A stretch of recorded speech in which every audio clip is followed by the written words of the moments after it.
8:50 right now, so we'd like to start on time here. So everyone please take your seats. Appreciate it, thanks. So I'm Luke Griffin from the US. I have the honor to chair this session here on catch and release. So we have some great talks. Without further ado, I'm going to introduce Jamie Madden, and she'll kick it off. So all you do is just click your name, and you're ready to go. Cool. Okay, nice. Hi, everyone. So I'm Jamie. I'm a master's student working out of Carleton in Ottawa, Ontario. And I'm really excited to present my study on barotrauma relief techniques and their effect on the short-term post-release behavior of walleye. So I'd like to just quickly thank my co-authors here, but especially Old Post Lodge in Northern Ontario, who hosted us for this study. So I'll just get right into it. So as we all know, recreational fishing can be split into kind of like two main camps. So there's catch release on one side and then harvest fishing on the other. Now these are seen as separate, but of course they overlap in more than one way. One of these is catch and hold release scenarios. So this happens when a fish is caught, retained to later be released. So this happens in catch release during angling tournaments where the fish is held to be weighed and measured like at a later time. And it also happens in harvest fishing during culling or selective harvest. So as we know, these released fish may not always survive. This depends on different factors such as hooking location, air exposure, but also any kind of pressure-related trauma which is exacerbated by retention. So that's things like barotrauma, which is what I'm talking about here. So there's two types of swim bladders in fish. Physostomus fish have a pneumatic duct that connects their swim bladder to their esophagus, so they can fill and empty their swim bladder by gulping in and burping out air. And then on the other side of things, Physoclistus fish don't have that pneumatic duct, so their swim bladder is isolated, and they add gases into their swim bladder by diffusion from the blood and back out by resorption. So this takes a lot more time, and for that reason, they are more susceptible to barotrauma. So what is barotrauma? It's simply the injuries and trauma that occur from a quick change in barometric pressure, and that's exacerbated by time spent at surface pressure. So in angling, this is when you bring up a fish from really deep water quickly. The quick decrease in pressure onto the fish causes the gases in their body to expand, and that causes a whole range of injuries and symptoms, both internal and external. So because this happens fairly often, there's a whole range of barotrauma relief techniques that are available to anglers to use if they want to release fish with these symptoms. So on one hand, descending devices work to bring fish back down to depth, and venting tools use like a sharp needle to release the gas manually from the swim bladder. And these days, many jurisdictions actually require the presence of a descending device on a boat in places where barotrauma is likely and fish are susceptible. So because there's so many different techniques, we wanted to find out how the different relief techniques work and how they affect the post-release behavior of a fish. And to do that, we compared 4 different relief techniques to a control, and we used biologgers to look at the short-term depth selection and fate of a released fish. So for this study, we chose walleye. Walleye are a freshwater predator found from northern Canada to the Gulf of Mexico. They occur in depths about 1 to 15 meters deep, and they're really popular on both sides of that recreational angling side, really popular in angling tournaments, but also in harvest. And then most importantly for this study, they're a Physoclistus fish, so they have that isolated swim bladder that makes them susceptible to barotrauma. So for this study, we conducted it in northern Ontario. We angled walleye in waters about 7.5 to 12 meters deep. We did an initial assessment of their barotrauma symptoms, and we held them for 30 minutes to mimic that angling tournament or culling situation, after which we reassessed their barotrauma and we looked at their reflexes as well. After that, we equipped them with a biologger on a quick release strap. So this is just a Velcro strap around the fish, and we attach that to a rod with the bail open, and the fish can basically swim freely, and we can gather that data and then just reel in the accelerometer. So I had 4 relief technique treatments here. The first 2 are descending devices. So these are made by companies and commercially available to the anglers. So the first one is a weighted hook made by Fish Saver Pro. This works by just going through the bottom lip of the fish and attach that to a weight. It'll bring the fish down to the bottom, and then you can kind of just yank up the hook, and the fish should be, in theory, repressurized. Similarly, the pressure release clamp made by Sequelizer works the same way, except you can choose which depth you want the fish to be released at. So they make different models, and you can kind of tailor that to where you want the fish to go. Next, we have like a fish elevator. So this is just a milk crate with weights attached to it. We used about 15 pounds, and we just lower that down with the fish, like lower it upside down with the fish inside, and we bring that down to the bottom, again, to repressurize the fish. Next, swim bladder venting, also called fizzing. This is a little controversial, but you use a hollow needle and you go through the skin of the fish into the swim bladder, and you manually release the gas from there until they can swim downwards by themselves. Lastly, our control here, we just didn't treat them for their symptoms, and we released them on the surface to see kind of how well they would fare if no mitigation was done. So we can look a bit at the results that we saw here for symptoms, and we saw that 100% of the fish from that depth, 7.5 to 12 meters, had positive buoyancy and bloated abdomens, and about 3/4 lost their equilibrium. And then 15% showed organ protrusion that you see there, 10% with flared gills, and 1% with bulging eyes, so only a couple with that. Now, the interesting thing here that we saw was that those first 3 symptoms always occurred before any other symptoms. So, for example, we would never see a fish with just organ protrusion. There would be some level of, it had to have all 3 and then organ protrusion. And we also saw that the amount of barotrauma symptoms were higher after 30 minutes. So that retention period at the surface did significantly exacerbate their barotrauma. We also found that deeper water had significantly higher reflex impairment and also more barotrauma symptoms, which makes sense. So next we could look at the actual successes of the relief method. So this is what we are mainly interested in here. So what you're looking at is depth on the y-axis inverted, so like surface at the top and then it's moving down. And each fish here is one line and their depth selection over our 10-minute post-release monitoring period. So we had about 15 fish per treatment here, and for the crate and hook treatment, we could see that those were 87% successful, meaning that 2 fish didn't stay down and they floated back up. For our venting treatment, that was 100% successful, so that makes sense because the fish, had an empty swim bladder at that point, so they shouldn't be floating back up. Our Sequelizer treatment was only 50% successful, so we're going to look a bit closer at just that first minute post-release. And what we see here is that it wasn't successful because it failed to release at the setting we chose. So we chose a 30-foot release, or about 9 meters. And we could see that a lot of the fish were released, quite a bit above there, even as shallow as 4.5 or 5 meters. So these fish weren't repressurized and they floated up pretty immediately. The other thing we could see in this graph is what fish do when they're released above the bottom. So this is the only treatment that didn't bring fish right down to the bottom. And when that angle of descent kind of changes there in the corner, that's when the fish is released and it's free swimming.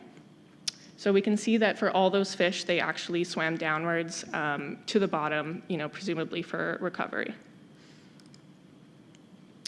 So next we could look at the control treatment. So again, we'll take a closer look. We can see here that no control fish were able to swim back down to depth. So we had 1 fish there in yellow that gave it a try, but didn't quite succeed. And something of note here was that we witnessed depredation attempts in about 80% of cases here of the floating fish. So this is interesting because previous studies have looked at how walleye would do if they weren't treated for barotrauma and they had time to recover, and found that after 20 hours, about half of them might be releasable and half of them wouldn't be. So we were able to test that in a real-world situation here, like a real system, and see that even if these fish could recover in 20 hours, they likely wouldn't get the chance to do that. They'd be predated pretty immediately. So in all here, we could see that the crate, the hook, and the venting treatment had the best successes. The Sequelizer was a little inconsistent, and not treating the fish for their symptoms was not really an option if you want the fish to survive. So the next thing we looked at was the accelerometry data. So we found something that I didn't really expect, and that was that of all of the fish that were successfully descended, almost half of them had lost equilibrium on the bottom. So what that means is that their positive buoyancy symptom was successfully eliminated. So therefore, the relief technique did its job, and that the fish went down and the fish stayed down. But for some reason, these fish were in bad shape on the bottom. So I tested all the variables that I had here to see kind of what was correlated with the equilibrium on the bottom. I looked at barotrauma severity, depth of the water, fish size, and what I found was that actually the relief technique was most strongly associated to equilibrium status. So we can see that relationship here with those dark lines being fish that are upside down. The pink on top is fish in the correct orientation, and then the blue in the middle is fish that were like actively flipping, so they were trying to correct their orientation on the bottom. And we could see that there's a big range of differences with these different treatments here, and we can only really speculate as to the reasons why some treatments had more fish upside down. One thing could be that the speed of the rapid recompression for those treatments with weights, was disorienting to the fish. The crate especially, you could see, has the highest proportion of fish without orientation. It's a really disturbing kind of way to push the fish down, surrounded on all sides, like push down from the top. It's an unnatural way for the fish to move. We also brought the crate down to the bottom, which could have silted up the environment, maybe made things worse. And we can see here that the venting treatment actually had the best proportion of fish that had their correct orientation. So while this may seem like the most harmful or the most invasive treatment, at least, our results suggest that they have the best chances of being, in the best shape at the bottom. And we only monitored these fish for 10 minutes, but we can refer to previous studies that looked at these fish for more time. So this study looked at them for 4 days, just vented fish, and they didn't see any kind of negative impacts. They saw no difference in dispersal or daily movements compared to controls. So to reiterate my main findings here, angling from deeper waters results in more barotrauma symptoms and higher reflex impairment, and that's worsened with time spent at the surface. And then the venting, crate, and hook treatments had the most successful descents, while the sequelizer was inconsistent in releasing. Our untreated fish had 0% chance of descending, and many witnessed their depredation. And importantly, fish were not necessarily recovered after descent, so just because they went down doesn't mean they were in good shape. Almost half of all of our fish lost orientation, but again, vented fish had the best chance. So all that's to say, if deep water fishing is unavoidable, our results suggest that fish should be vented for the best chance of survival. This eliminates the unsuccessful descents of the other treatments. It gives them the best chance at a correct orientation at the bottom. But a big thing here is that it should only be done if the angler knows how to do it right and isn't just kind of poking around and causing more harm than good. And this is dependent on the size of the system too and the depth of the water. Our walleye here were all bottom dwellers, so potentially in more pelagic species would have a different reaction to these treatments. Also, retention should be minimized, as we saw. So for harvest fishing, fish with barotrauma that are held should maybe be considered as part of a catch limit and not to be released in favor of another fish. And in angling tournaments, managers should consider implementing immediate weigh-ins and release and eliminating that retention aspect. So finally, future research should look at the effect of speed, so the weight of the descending technique on the orientation of the fish, and also the depth of venting. So thank you so much.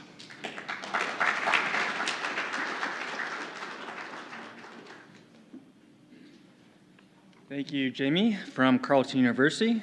We'll hold off on questions till the end. There'll be a lot of interesting conversation about that.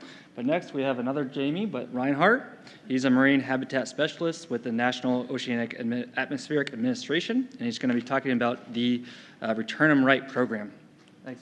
Yeah, thank you very much, and appreciate the opportunity to be here. Thank you, Jamie, for providing some definitions and introduction to the subject of barotrauma. I will be talking about our project, which which is called Return 'em Right. I'll be providing a general overview about some of the data collection that we're doing as part of our project. Tomorrow at about, 10:25 or something, the first session tomorrow, the Return 'em Right program will be hosting a workshop downstairs in room G, and I'd be happy if you would all attend, and you'll get a little bit more detail about our project. I also want to acknowledge that our colleague Charlie Robertson, who is in charge of our sort of data collection enterprise, is not here to give this talk, but he's our main man when it comes to collecting data. So thanks again. My talk entitled Accounting for Angler Actions in Science. And here's just an overview of what I'll be talking about today. First, I'm going to describe the problem of post-release mortality in the Gulf of Mexico with respect to the reef fish fishery. I'm going to provide a quick overview of our project, the Return 'em Right project, and be specific about talking about our monitoring aspects, how we're measuring for our project success, the specific data gathering activities that we're doing to assess our success, and highlighting some of the partnerships that we have developed and are using in order to have an integrated monitoring framework for our project. Quickly go over some of the lessons learned, and again, this is really going to be a high-level overview, and looking forward to engaging with folks either tomorrow or around the meeting for additional discussion. So I know Melbourne's not on this map here, but hopefully this is enough to orient you to where our project is taking place. It's obviously North America, and that area highlighted there is the U.S. portion of the Gulf of Mexico. And this is a rather large geographic area that is broken into a number of state and federal jurisdictions for fisheries management. So five different state jurisdictions as well as federal jurisdiction for fisheries management. Recreational fishing in the Gulf of Mexico is huge. Anglers take over 1 million trips in the Gulf of Mexico just to target red snapper alone. And because red snapper are managed in the Gulf based upon factors such as size, season, and even areas fished, there are a large number of regulatory discards. In fact, more than 70% of all red snapper caught in the Gulf will be discarded. So as discussed, discarding is the practice of returning unwanted or regulated catches back to sea. And in the Gulf of Mexico, over 4.5 million red snapper were estimated to be discarded in 2021. So for reef fish that are caught at depths greater than 30 meters, there is a chance that barotrauma is contributing to increased mortality rates. So many fish, as Jamie described, suffer injury and mortality caused by damage from quick pressure changes and gas expansion, primarily in the swim bladder, that occurs as they are brought to the surface from depth. So these injuries include displacement or compression of tissues, which manifest as intestinal protrusions, stomach eversions, ruptured swim bladder, bulging eyes. And these symptoms can impair the reflexes and reduce the ability of fish to return to depth, increasing the fish's exposure to surface stressors, such as higher temperatures and predation. Untreated barotrauma can exacerbate post-release mortality, and just a small percentage of those discards result in mortality that is still a rather large number in total magnitude.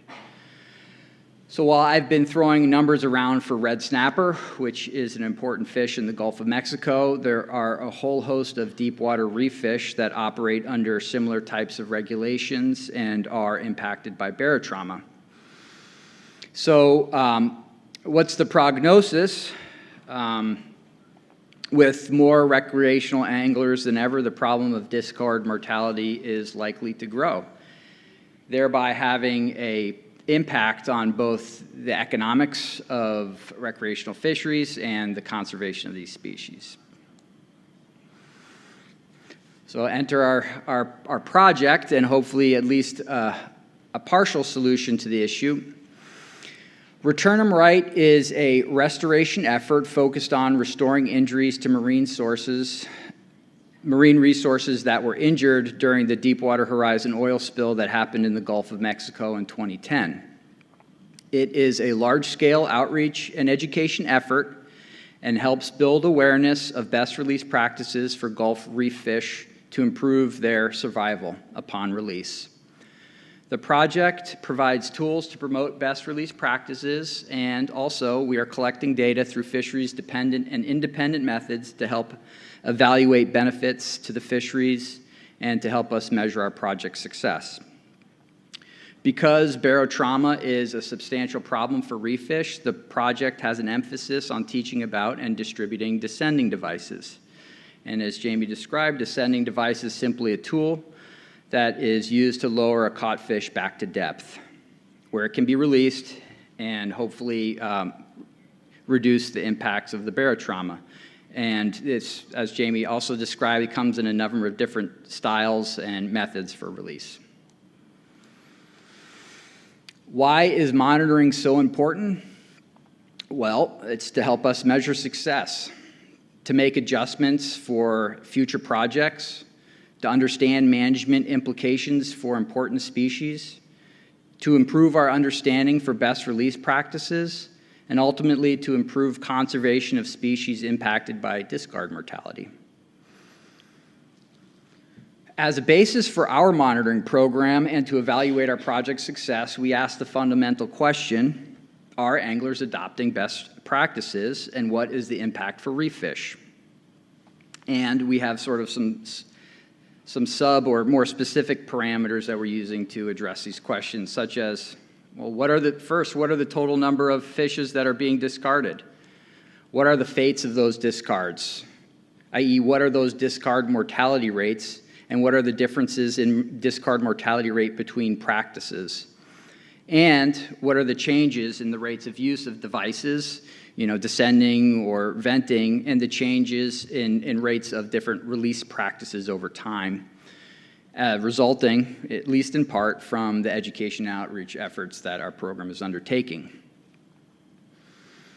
So once we sort of thought through some of these parameters that we're collecting, or we wanted to collect, we recognized that there are several existing sources or several existing data streams that could potentially be modified in order to help us collect that information that already being collected through relevant portions of our fishery, including through state or federal agencies, and also that could potentially being used by either for hire or private sector.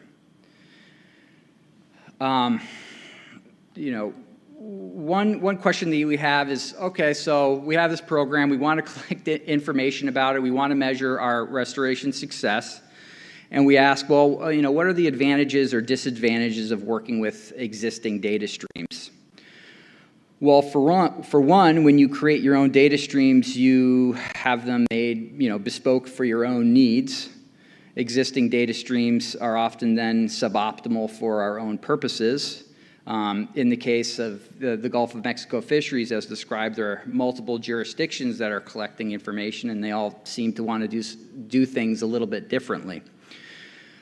On the other side, the benefits for using existing streams are that, well, you can leverage resources and you can help support and develop partnerships. So for our project, we used a number of existing data streams, and here's a description of some of those. For example, at-sea observer programs. So most people are familiar with what those are. Those are placing paid observers on for-hire charters or headboats to collect all information about catches and discards, including the use of descending and venting tools. E-logbooks, where captains of for-hire headboats in the Southeast are required to complete logbooks that describe locations of where they're fishing. and also information like catches and discards. Many states in the Gulf also have self-reporting applications where anglers are required to document how many reef fish that they have caught and released. And as part of those programs, they also have validation surveys, which are dockside surveys that are conducted to help validate self-reported information. So as I'll describe later, we developed partnership with both state and other federal entities in order to capitalize on these existing data streams and collect information both on discards, but also whether or not folks are using descending devices or venting as part of those practices. We also had other data streams that we established, including setting up surveys to understand some human behaviors, such as how people felt about different best release practices and their perceptions about how best release practices, including venting and descending, and whether or not they're effective. And we also established a number of collaborative studies with academic institutions to get better estimates of post-release mortality rates based upon release practice, including venting and descending. Partnerships. So I'm certainly trying to highlight the partnerships that we established and the sort of the data streams that we have collaborated with our state and federal partners. One thing I do want to describe is that our effort has sort of been at the forefront of allowing these other organizations to include parameters such as the release status and whether or not folks are descending or venting. Through the partnership, our project has sort of been able to function as a coordinating body to have these changes to monitoring effort implemented in practice. And being able to be proactive in establishing these an appropriate and reasonable data collection program has also allowed the data collection to align with regulatory changes that are currently now taking place at the state levels. So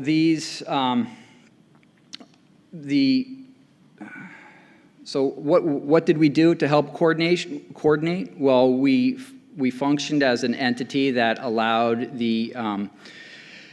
that allowed for payment for modifications to databases that the different groups have used, allowing for standardization of data collection across the different areas of the Gulf.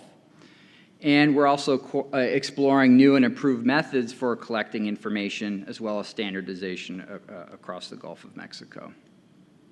And just to highlight again, we are doing this work both at Sea Observer programs, with reef fish validation surveys, and also on the headboat surveys. So I'm just going to run through a real quick graphical representation of some of the key monitoring parameters on the right-hand side and the data streams that we're using to collect those. So at Sea Observer programs, you see, help us get information on rates of device use, fish discarded, biological information, and discard mortality rates, and that our at-sea observers are also tagging fish and doing a tagging effort. Validation surveys collect information from rec anglers on rates of device use and also numbers of discarded fish. Our headboat surveys are similar in that they're working with for-hire sector on collecting information of rates of device and also numbers of fish discarded, while our collaborative studies are collecting information of discard and improving estimates of discard mortality rates. So ultimately, we have a spider web here, but this illustrates that while we don't have a single data collection that meets every single need for our project, we have developed and built in redundancies across the data collection enterprise that really can help validate what we are seeing at different levels.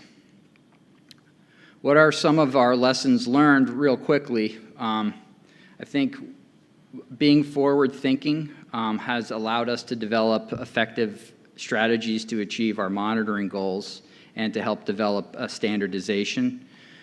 We've been adaptable, so when things haven't gone well in working with our partners on data collection as planned, we've been able to adopt and find best solutions. Build strong relationships and these strong relationships with our partners have been able to strengthen and support our abilities to monitor and hopefully future coordination and understanding needs of our parties so that we can find mutually beneficial solutions. And this has helped us develop standardization across the region. Next steps, we hope to continue working with these partners, in part to help develop a centralized database to improve our data sharing, standardization, and validation. We continue to look for areas to improve, including developing new technologies, electronic measuring boards, and things to make the lives of our observers and partners easier, and continue to use the information that we are generating as part of our monitoring to support our outreach and education efforts. So I do want to thank you again for the opportunity to share a little bit of our return on right monitoring with you, and I look forward to conversations in the future. Thank you.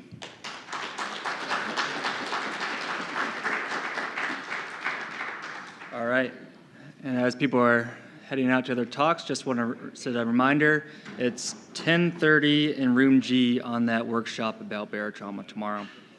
Next, we have Edward Camp about shifting anglers' behaviors, and he's an assistant professor at University of Florida. Cheers. Thanks. You got a clock? Or do you need my clock? Oh, yeah, so that's up there. Okay. Good. All right. Thank you so much for letting me come to your country and to your land, and thank you for coming to my talk. Before I begin, two quick things. The first is I'd like to acknowledge and thank my co-authors here, especially Zach Siders for helping with the analysis that you're about to see, as well as Kyler Ensign and Frank Ash for talking things over with me, as good senior professors do. The second thing is I must admit I have pulled a small little bait and switch on you. We have some lethality here in the title, but I'm going to focus mostly on the angler specialization and the targeting, and that's because I think it's super important, and also I'm going to run out of time if I do both. So when I'm talking about targeting, just so we're on the same page, what I mean is what people say they're fishing for. And especially today, I'm going to juxtapose no targeting, which is, hey, we're just fishing for whatever's biting, versus targeting a specific species like walleye or flatheads or things that we would catch in the States. So why might this matter? Well, targeting behavior, fishing for a particular thing, should translate to directed fishing effort. Directed fishing effort is going to translate with some catchability component to catch and harvest, and then also to the discard components in terms of the total fish discarded and discard mortality, and then also catch per unit effort and catch-related elements of satisfaction, which in turn these are going to affect the fish population and also how much people are maybe willing to fish in the future, so you get into this socio-ecological system feedback, whereby a change in targeting may strengthen or potentially weaken the feedbacks that we see in these dynamic fisheries. But that's all in a single species framework. And increasingly, we're moving towards ecosystem-based fisheries management, where we're considering multiple species at the same time. And here, targeting, I think, takes on even more importance because we're seeing people switch from targeting one species to targeting a different species. And so that may trigger more complex feedbacks throughout this ecosystem. And potentially, we may wind up with a situation where, as anglers are actually targeting more and more fish, they're affecting a greater proportion of the overall ecosystem. And that's something I think, at least in the States where I work, that we're not really prepared to deal with yet. So if I have convinced some of you that this might be important, the next question you should ask is it reasonable to consider that targeting behaviors may be changing? And there's a couple of reasons why of course, I think it's reasonable. I'm doing a talk on it. There's a couple of reasons why I think you might think that's reasonable too. And the first is anglers are peculiar predators. There's no amount of gag grouper that I need to eat in order to survive, right? So my amount of fishing, what I target, is not tied to my existence. It can change based off my whim or based off my capacity. And so we see these changes in catchability driven by increasing technology, imaging, better GPS, better fish equipment and boat equipment, but also especially information shifting. With social media, we have perhaps more rapid responses to a quick bite or to a new method that's being used. And then also we know the ecosystems are changing with our climate crisis. So there's a lot of changes that I think are pretty well acknowledged, but I have not seen people investigate whether these changes are translating to actually shifts in what folks are fishing for. And that's what I want to spend a little bit of time talking about. So I had two specific hypotheses, the first of which is that I think anglers may be becoming increasingly more specialized in terms of targeting a specific species, and the second is I think that they may actually become a bit diversified in terms of what they're targeting. So the first one is that we're going to see basically a declining no targets. We're targeting specific fish, and the second one is that they're going to target more species of fish or target fish more evenly. And if these are going on, I'm willing to consider that anglers themselves are now functioning as potentially a more specialized and a more diversified predator, which is going to have these ecosystem implications.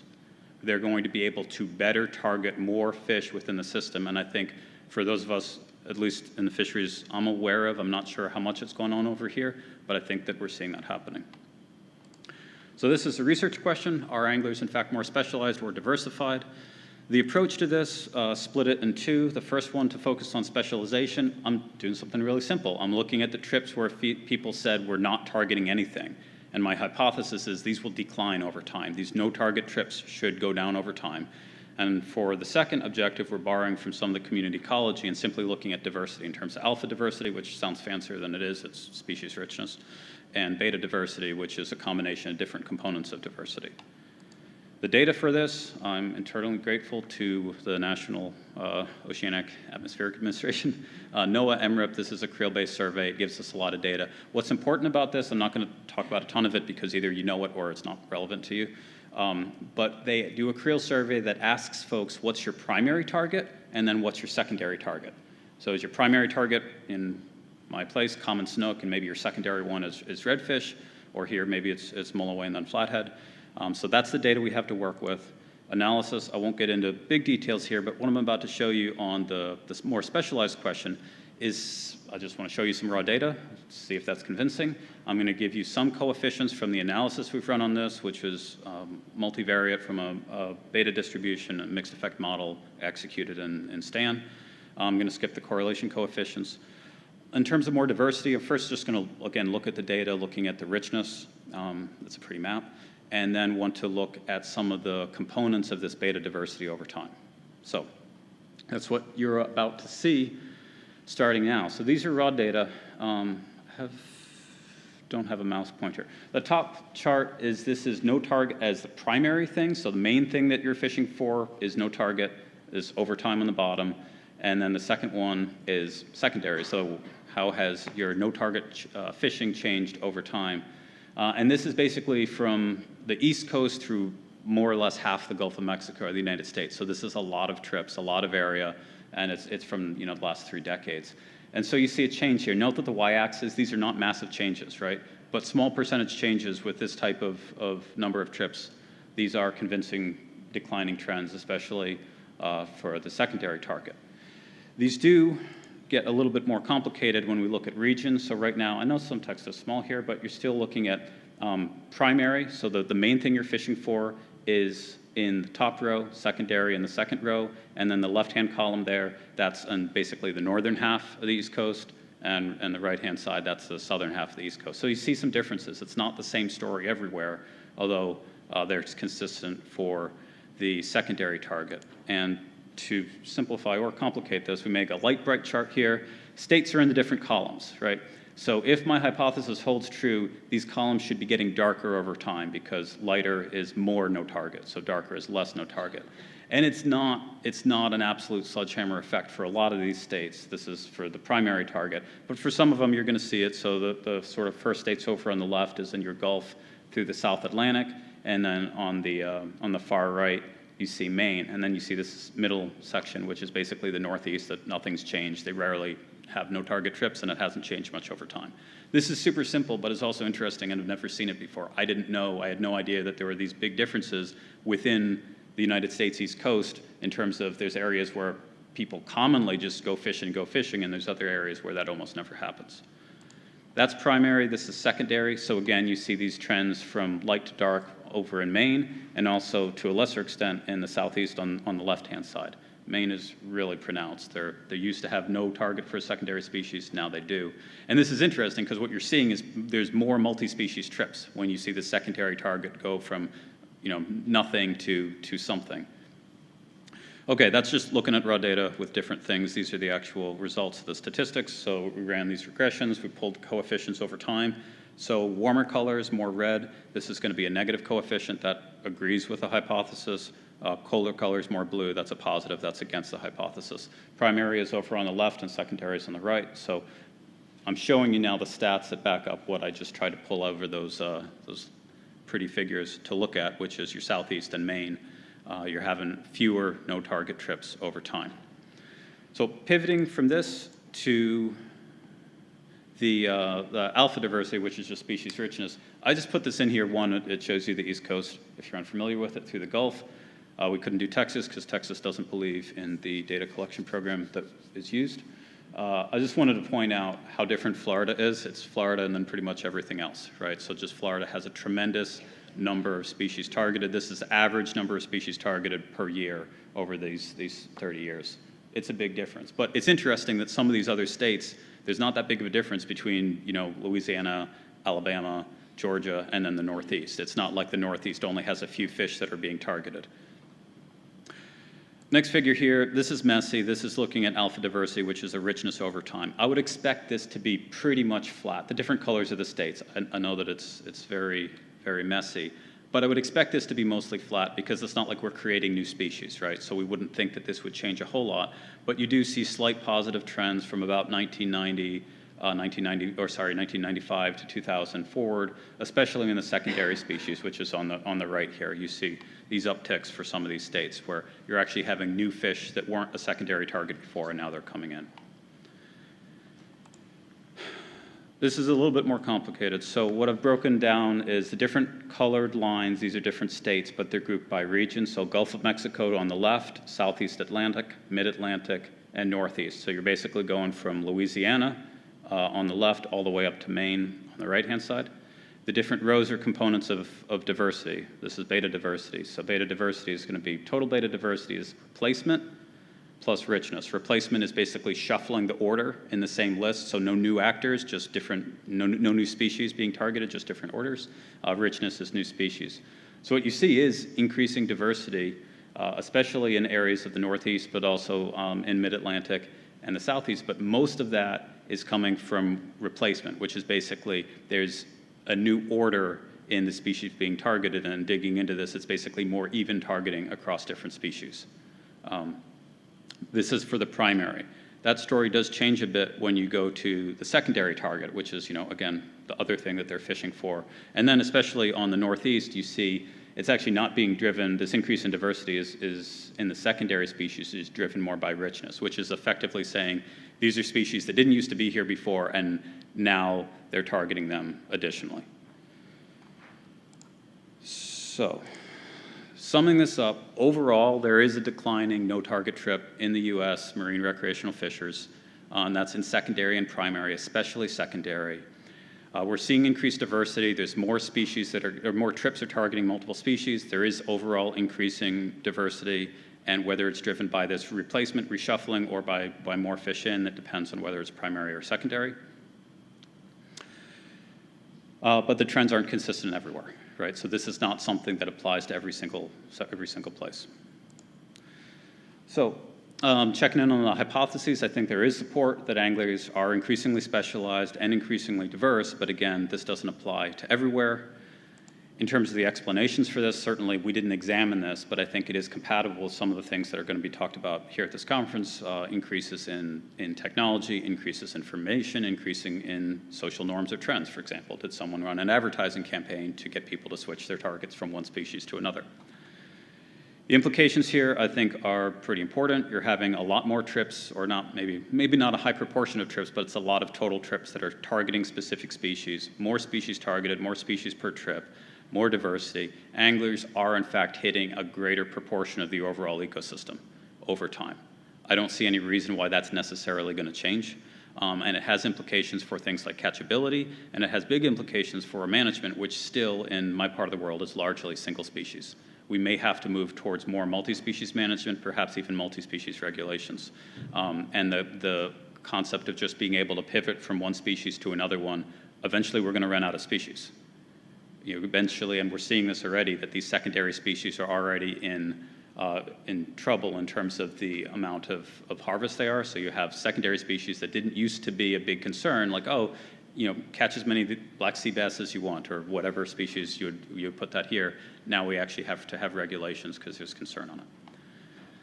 There's a lot of future work. I'm not going to focus on that now. I'd love to look at this in other countries. If anyone has comparable data and want to work together on this stuff, I would be thrilled to do that. And I will leave you with these take-home points that, compared to previous decades, we have evidence that anglers are both more specialized and more diverse, and I think that's going to affect the ecosystems and how we manage them. And it says questions, but obviously we will hold those, so thank you very much.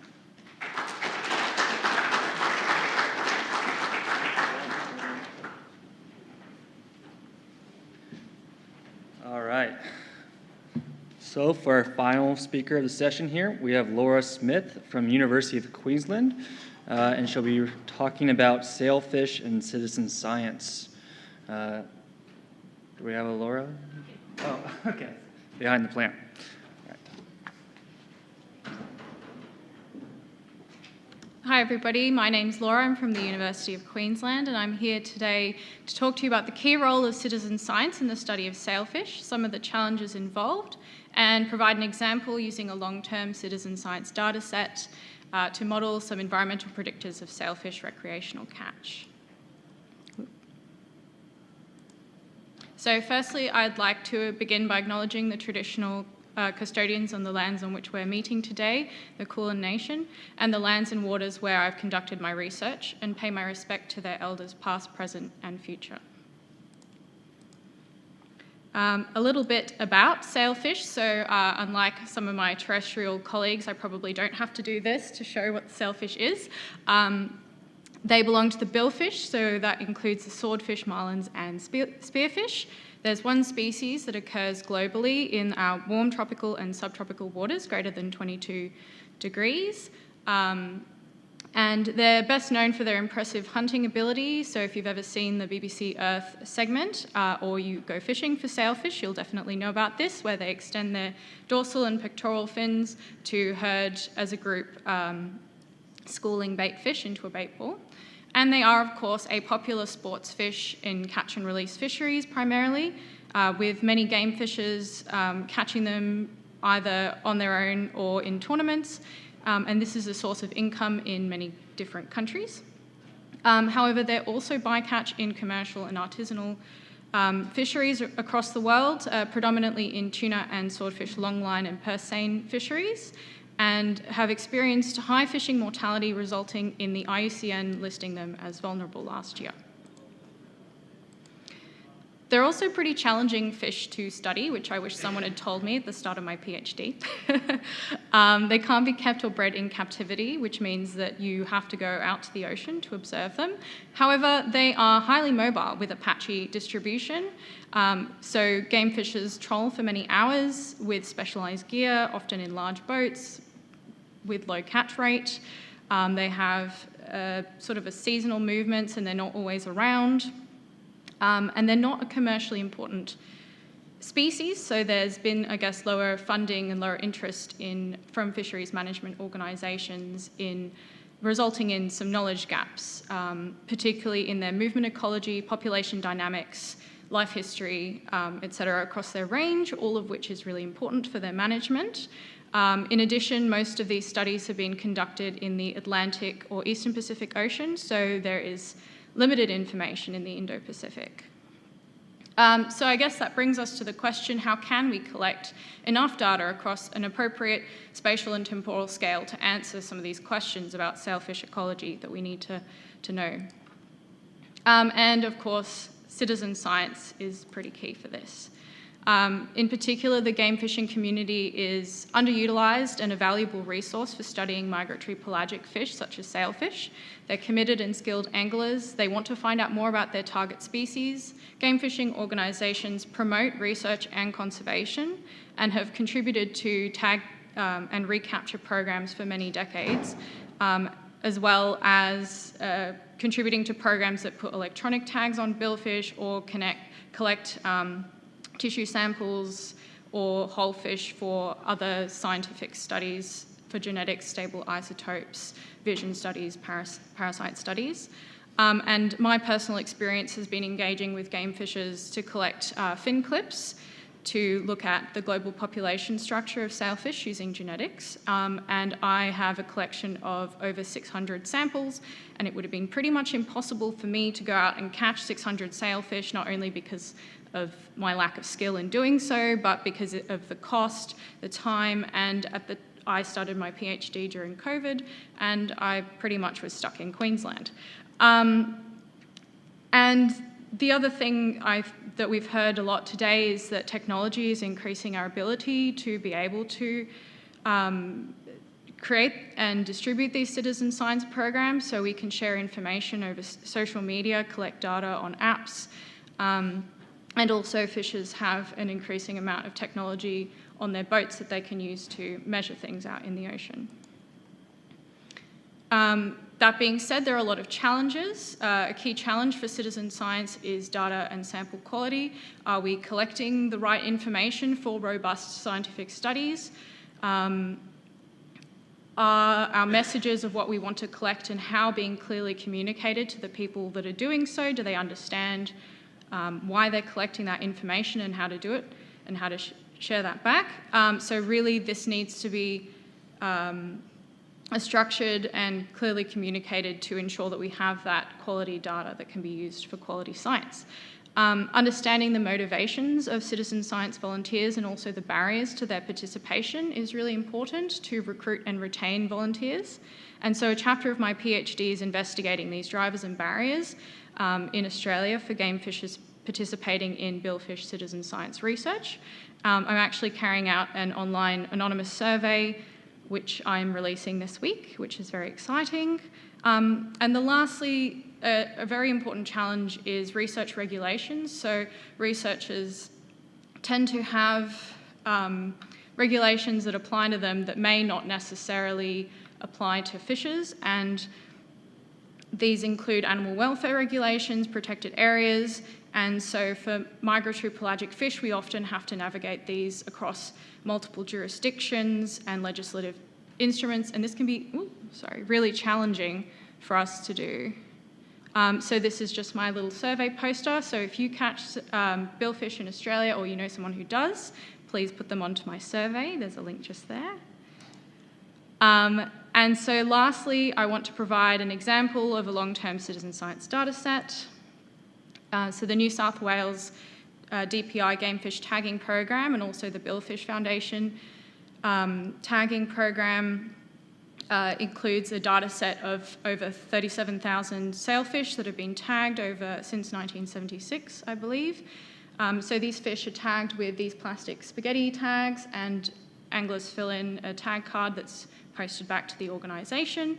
And I'm using that database to look at, I guess, the recreational catches. These tag records can be used as inputs for habitat suitability and species distribution models. There's been some other scientists such as Stephanie Brody and Curtis Champion that have done this for other pelagic fish species. And as you can see on the map, these records span across northern Australia as well. And so therefore, I can use this to answer what are the environmental factors that influence our recreational catches of sailfish. We can characterise the seasonal interannual variation in recreational sailfish catches, and so this will help us know more about what drives seasonality or patchiness in both space and time for catching sailfish in Australian waters. I'm looking at quite a number of different variables listed on here. For sailfish, as I mentioned, sea surface temperature is particularly important. They really like that that hot water greater than 22 degrees. They're also known to aggregate around fronts and eddies, and so other variables such as current velocity, eddy kinetic energy, and such might be quite informative as well. So a little bit about the modelling process. I won't get too much into it. But I am using generalised additive mixed models using a binomial function with logistic link. And the whole process has been to quality check all of this sailfish data, remove some of the data for spatial temporal bias reasons, create pseudo absences so that we have both a presence and an absence data set to input into the model, extract these oceanographic variables for each of these, checking the collinearity, so making sure that the variables are not too related, that they don't need to be discarded before running the models. And then, running the GAMs with different combinations. So there's an example of an equation up there, and then comparing them, and then performance checking them to ensure that they're a reliable model. So I've done all of these steps, and then I went back because I decided to add more variables. So that's where I'm up to currently. What are the next steps? So the idea, once I've modelled, validated an East Coast model, is to compare this to the West Coast of Australia and potentially the Gulf as well. And ultimately to use this model to predict changes under different climate scenarios. So we've got the shared socioeconomic pathways from the International Panel of Climate Change, and this could represent some changes to future fishing opportunities. So for many pelagic fish, we've noticed latitudinal range shifts, but also it might be interesting to know what this is over space and time through different seasons. So in summary, sailfish are a really interesting fish, but quite challenging to study. Citizen science plays an important role, and recruiting game fishers as citizen scientists will address some of these challenges. Long-term citizen science datasets can answer important ecological questions, but billfish researchers should plan for engagement with recreational anglers and consider the potential challenges.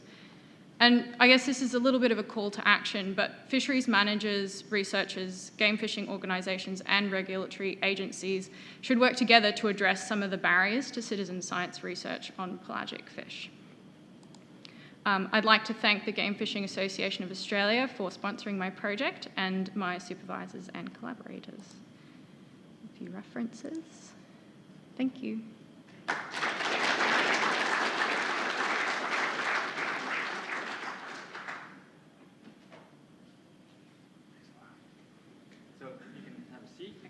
So we'll have all of our speakers come on up for around 10 minutes of question before we conclude the day. Let's see.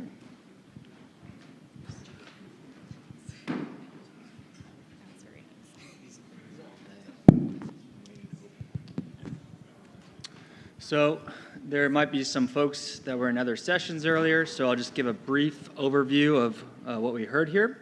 So we had Jamie Madden assessing the tools surrounding barotrauma relief and also incorporating accelerometers. We had Jamie Reinhardt with the Return and Write program and incorporating multiple data streams to better understand and curtail barotrauma effects across multiple fisheries. We had Ed Camp about shifting angler behaviors involving target and secondary target species across the central and eastern Gulf of Mexico and eastern U.S. And lastly, we saw Laura Smith here with a very comprehensive approach with citizen science to understand and predict sailfish catch and spatial distributions. So hopefully I got most of that right for you all. But now I'd like to open it up to the audience if there's any questions to any particular speaker. Let's go right here. I had a kind of a two-part question for Jamie Madden. Regarding your trials with the sequelizer, I believe your depths were 7.5 meters to 12 meters for that study, and sequelizer's shallowest release depth is 30 feet. So did you only use release fish with the sequelizer in those deeper trials where it was 30 feet or above? Yeah, so we did some trials before the study actually started to see like how kind of accurate the device was to begin with. And we sent that down with a water bottle on an accelerometer type thing to see like where that would pop off. And we kind of saw what I presented, which is that it never actually made it to 30 feet. And that was kind of the upper limit of where we were fishing anyway. So we used it on all the fish. Yeah, because even if it was shallower than 30 feet, what we found was that it would pop off anyway before then. Yeah, and then second part to that is, it looked like on that graph some of them didn't even make it halfway down. Is it possible the fish was just coming off of the device before, like, the grip device actually opens? So, for example, the fish's lip could have slid through the grips and it was released like prematurely, potentially? I guess it's possible that happened. I don't think that would be the case, because for each fish we did like secure it as tight as the device went, and that's kind of how the technique should work, is that, you know, once it kind of like clamps down, it should be clamped. So if that was the case, then, you know, it would still be kind of an issue with that technique, with the device at least, if fish could get off just without even the device opening. But I think it was more so an issue with it just was opening at the wrong depths. But yeah.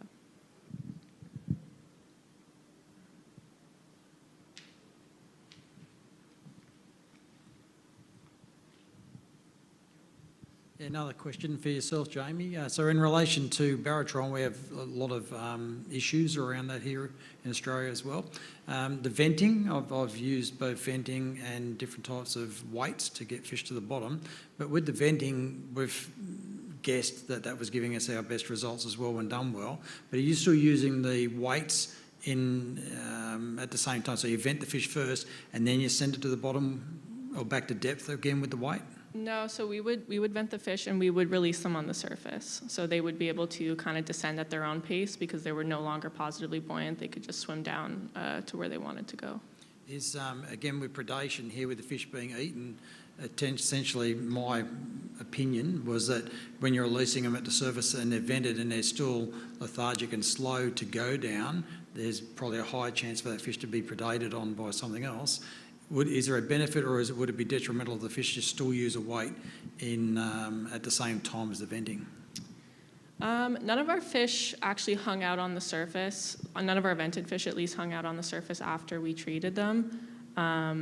So I think one of the main kind of good things about venting, at least that I saw in my study, was that the fish weren't being like pulled down by a weight, and they didn't have that kind of like extra stress of being pulled or pushed by the crate. So I think if you also sent it down with a weight and vented, it might be, I mean, for my fish, I had none that hung out on the surface. So I think it would be a kind of case-by-case basis. But if the fish can swim down by itself, I think that would be ideal to not like overkill it. Yeah. Excellent, thank you. Yeah. In the Gulf of Mexico, it is, and Nick might be able to speak a little bit more to this, but it is a practice that for larger fish, where a descending device alone might not be able to bring them down to depth, then you would vent and then also use a device to send the fish down.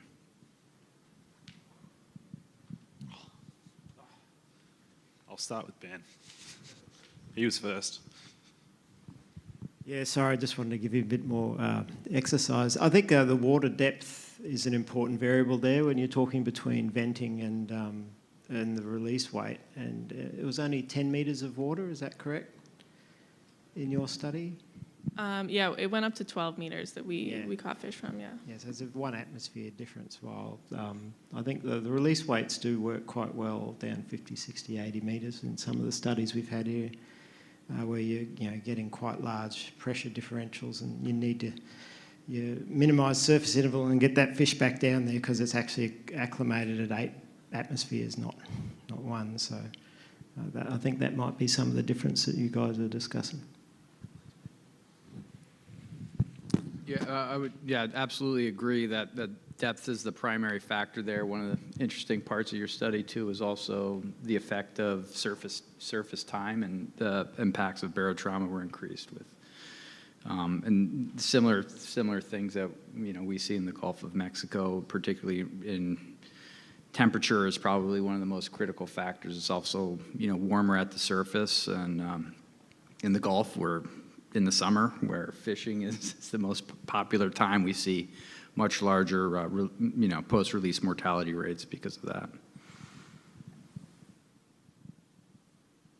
Yeah, Laura, you mentioned you're selecting some additional environmental variables other than what you showed.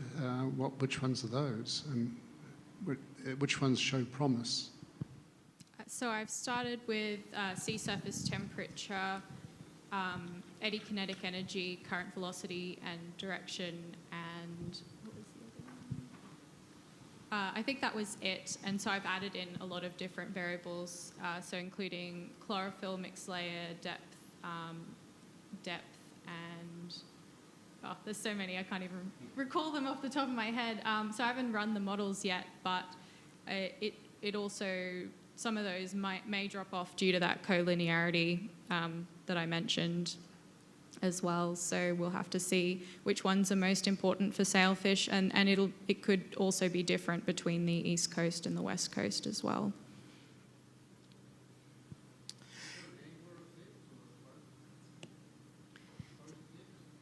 So I've been very careful to call it, I guess, recreational catch rather than a species distribution model, and particularly, I guess, for the West Coast, you'll see there's a bit of a gap where I assume not many people are fishing. And so I guess it's our best approximation of where the fish are going, but it's also where the anglers are going, so that you need to take that into consideration for sure. Hey, Ed, Sean Meehan. We met at MREP in Tampa, so funny we're here. It's good to see you. On your linear graphs, I noticed there was a major spike around 1995 or 96. Sorry. What was that, if anything? Did I pick a sore subject? I should be asking you this. So for those of you who do not live in this Creel survey, there has been changes to the methodology that's happened, and one of the major changes was implemented in the 95-97, if I understand, is the transition from MRFs to MREP. So that's a marker in all of the data, and it's really interesting because I haven't seen that addressed anywhere else before. So if I rerun these analyses and start at 97, you're going to see much more negative parameters for the coefficients for the non-targeting. I just did the whole thing because that was the correct way to at first blush, take all of the data and look at it. But yeah, I suspect that's an artifact. I don't know why that's an artifact, because it really shouldn't be from what I know about the systems, but it's there for every state. Do you think the fishing effort survey calibration of these last couple of years will have changed things at all? I don't think so, because the intercept didn't change. What changed was basically how they handled the multipliers to go from the intercepts up to the total effort, which is common across all of these. So that shouldn't change it a ton. When they changed the statistical approach for when they did the intercepts, that might have changed it, because intercept programs used to be run sort of during convenient hours, and basically what happened is they were missing some of the serious trips that were getting back late at night sort of stuff, when it's not always super safe to be hanging around the dock. And so they had to change their strata to account for that. And so that might have changed some of the targeting. But the accounting for basically better stats, that shouldn't change it.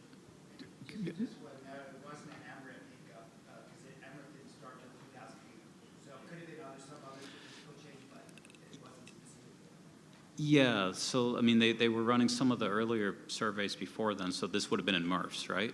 But I don't know what changed there, but it's in that transition. Do you think that there is any sort of impact and changes of angler perceptions of the survey, and changes in how anglers, the importance of reporting primary targets? So rather than be a reflection of the biology of the system, be a reflection of anglers' own, willingness to report. I mean, technically that would be possible, but I suspect that if we were to sort of examine it from like psychological theory, if we're seeing anglers believing that it's more important to report their target species, that would probably be associated with them caring more about the target species, which is basically a behavioral change. That would be my understanding of it. It is technically possible that anglers could change the way that they view the survey, but I don't have any data about that, and I'm not really sure what theory we would base that on, but it's sure possible. Yeah, again, on this targeting topic, I found that really interesting. But when you were showing the different areas in America, with Florida, it seemed like there was no specific targeting there in the graphs, if I understood it correctly, which surprised me because they've got one of the best sport fisheries in the world, and for an angler to be effective, you have to target what you want to catch. And I found that was surprising. So what would have the primary and secondary targets had been in Florida, say specifically? Sure. So I work in Florida, so this is something that I've dug into quite a bit. My hypothesis for what you're seeing with Florida is you're seeing a lot more tourist-based fishing or fishing as a secondary tourist activity, right? So if folks travel from halfway around the world to go to Florida, I suspect they're targeting something, whether it's tarpon or bonefish or whatever, but they're there for a reason. But when folks go to Florida with a family, and sure, we'll toss a fishing trip on the back end of it, maybe they're not targeting something. That's a post hoc adaptation of story, so I wouldn't put a whole lot of weight into it, right? It's me making things up. But Florida was an outlier in terms of the proportion of trips that don't have a target. It does actually vary quite a bit within Florida. These data are great. You can, if you don't abuse them, you can drill down into the county level and look at it. But the most common targets around the state are the inshore species, red drum, spotted sea trout, so cyanidae related to walleye, and there's other species too, which I could talk a lot more about. But the most interesting trends for me were actually Maine, which is an area, like I said, where you saw this. They already had really high targeting, but then their secondary targeting really jumped up, and you're starting to see new species show up there. They're not new species, but with climate change, they've been able to sort of get around the corner of Massachusetts, and that's possibly what's going on there. But there's species-specific things that we've got to drill down into that. Yeah, cool. Thank you very much. Well, I've got the mic for 1 second. On the sailfish front, just with your research going forward as well, the Weipa Game Fishing Club has been doing a lot of work the last particularly 5 to 10 years on their fishery off Weipa up the Cape. And if you're not working with those guys, I imagine they must go through the Australian Game Fish Association with their tagging program, but that's an exciting fishery that's still really in development at this stage. That fishery was really not recognised over a decade ago. Same with the other side of the Gulf off Groot Island. I've been to Groot Island and fished on the southern end of Groot, and that fishery was not even acknowledged 10 years ago, and that's an exciting fishery. There's a lot of sailfish down there at times. Yeah, absolutely. I've been speaking to, I think it's Ben Bright up there, and I'm really hoping that I can incorporate that tag data from the Gulf into my models as well, but obviously it hasn't been going quite as long. There's not as much as the east and west coasts. And I did get, I think, about 50 fin clips out of Weipa and 20 or 30 out of Groot. So yeah, hoping to also pair that with some population structure work. I've got a good I guess, breadth across Northern Australia, so it'll be really interesting, hopefully, once I've done all the analysis for that as well. Yeah, thank you. Hi, this question's for Jamie Madden. Did you have any occurrence of self-venting where the fish would bite through their own swim bladder? And if you did you manage to track any of those fish? Yeah, we never saw that happen where the fish would kind of bite down on it. There was different levels of the swim bladder coming out of the mouth. Like sometimes it would be all the way out. Sometimes we would open up the fish and take a look, and we would see that, not the swim bladder, the stomach, we could see it just kind of popping out a little bit. But yeah, we never saw them bite down or like, yeah. This will be the last question here. Next. Hey Ed, good to see you. In regards to your declining no-target trips, have you looked into potential regulatory reasons, so perhaps maybe increases in-season management changes when perhaps you used to be able to go offshore and drop a squid down and keep a lane snapper, red grouper, gag grouper all in the same time? Now you're seeing increased closures, which may result in increased targeting to get whatever catch you might be able to bring home for dinner. Just as a potential other explanation. Sure, that's possible, right? It's also more detailed than I care to look at, because sort of regardless of the reason, I'm really interested if anglers are targeting a greater proportion of that ecosystem, especially at that level. it's impossible for me to resist the urge to sort of speculate on what might be going on, and so there's a lot of state or region-specific things that you could look at like that, right? So you could examine. Well, I will tell you the thing I'm most interested in is basically binning the fish into sort of your first tier of species, the fish that are really popular, so flatties, mulloway, whatever, brim, and then having a secondary bucket. And this is something that's done in completely separate fields of analysis, looking for different things, but seeing if that secondary bin has changed more than the first bin. And this gets back to some of the talks this morning where people did a really neat advertising campaign to encourage people to target different species, but then they didn't really see a decrease in the targeting of the primary. So that's what I'm most interested in, is if it's basically actually replacement in what you target, or if it's more people saying, well, that's closed, but I'm going to do something else too. And that probably needs to be investigated at the state level, because it will you'll have too much overlapping ranges and regulations if you look at that entire region, Maine to Louisiana. Wonderful, thank you. So before we conclude for day one, let's just give a round of applause to our presenters. Thank you. All right, enjoy the evening of a couple beers here and there.